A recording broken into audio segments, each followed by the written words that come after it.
আমরা সবাই দেখলাম একটি ছোট্ট অভিনয়, যার নামটি ছিল আজকে বাঁচাও আগামীকাল বাঁচো। বর্তমানে পানীয় জলের যে ভয়াবহ পরিস্থিতি, যদি আমরা সবাই পানীয় জলটাকে ভালো করে ব্যবহার না করি বা অপচয় করি, তাহলে এই যে নাটকের বিষয়বস্তুটা ছিল যে এন্ডে গিয়ে শেষে গিয়ে আমাদের জলের যে কষ্টটা, যে হাহাকার, একজন মানুষের জীবন চলে গেল। প্রথমেই আমরা নাটকটাতে দেখলাম যে গাছে জল দিচ্ছে, প্রয়োজনের থেকেও বেশি জলটা অপচয় করছে, নষ্ট করছে, যার ফলে গাছটা আমাদের বৃদ্ধি পেল।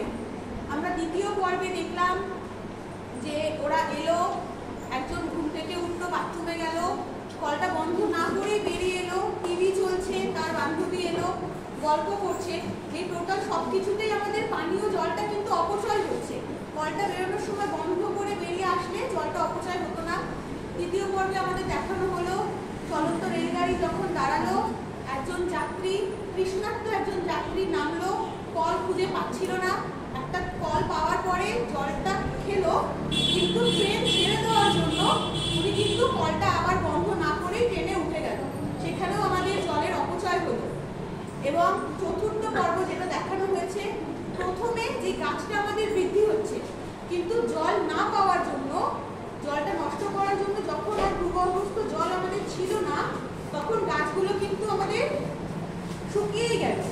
আর একদম লাস্টে যেটা খুবই ভয়াবহ একটি দৃশ্য, যে একজন অসুস্থ মানুষ তার শেষ একটা সময় এত গরম রোদ্দুর কষ্টের মধ্যেও পানীয় জল পেল না, কুয়োতেও কিন্তু জলটা শেষ হয়ে গেল।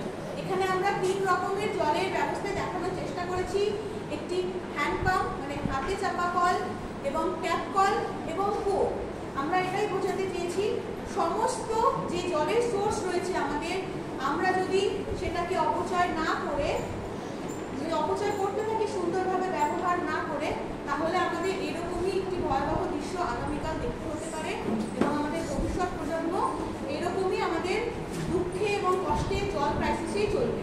তাই সবার কাছে অনুরোধ, সবাই পানীয় জলটাকে একটু অপচয় না করে সুন্দরভাবে যতটুকু প্রয়োজন ততটুকু ব্যবহার করব।